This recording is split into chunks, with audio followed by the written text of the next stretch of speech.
Morning ulit sa mga followers sa inyo. Morning katrabaho. Andito na naman po tayo. Buti na lang hindi mo lang kahapon nakagawa tayo. Nakabuhos ng beam. Ito, tignan nyo. Ito, maliwanag dito. Ayan. Ayan, nabuhusan namin yan kahapon. Salamat talaga hindi umulang kahapon. Yan, nakapagtrabaho tayo ng mahusay.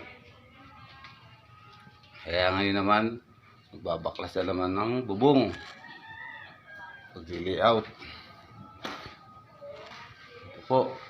Yan ang babaklasin natin. Ito ang babaklasin natin. Ito ang babaklasin.